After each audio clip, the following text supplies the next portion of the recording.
హైదరాబాద్ నుంచి కొత్తగూడెం వరకు వెళ్లనున్న జాతీయ రహదారికి సంబంధించి ఇల్లందు మండలంలో భూమి కోల్పోతున్న వారి పేర్లను ప్రకటించడం జరిగిందని, వారందరికీ పరిహారం వస్తుందని భద్రాద్రి జిల్లా జాయింట్ డైరెక్టర్ వేణుగోపాల్ తెలిపారు.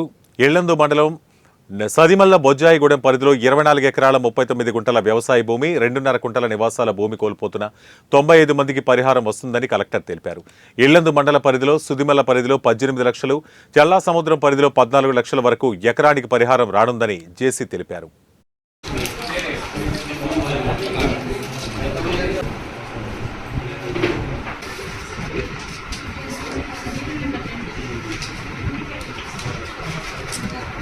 మీ నోటిఫికేషన్ ఖచ్చితంగా ఈ నోటిఫికేషన్ మీ పేరు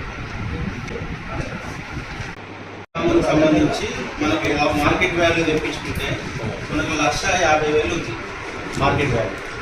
దానికి మేము ల్యాండ్ ఎక్విజిషన్ యాక్ట్ ప్రకారము మల్టిప్లికేషన్ చేసి దాన్ని 100% సొల్యూషన్ చేసి 12% మార్కెట్ అడిషనల్ మార్కెట్ వాల్యూ ఇవన్నీ చేస్తే వాళ్ళకి ఎకరానికి 18,81,073 రూపాయలు వస్తుంది. అవుట్ రైట్ రాసుకోండి, 18,81,000 అని రాసుకోండి ఎకరానికి. అదే చల్ల సముద్రంకి తెప్పించుకుంటే మాకు 3,37,500 మార్కెట్ వాల్యూ ఉంది.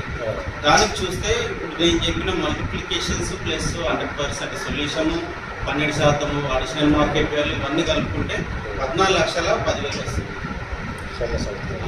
ఇవే కాకుండా ఒక రైతుకు సంబంధించి ఒక స్ట్రక్చర్ కానీ, లేకపోతే బోర్ బావి కానీ, షెడ్ కానీ, చెట్లు కానీ, వాల్యుబుల్ ట్రీస్ ఉంటాయి.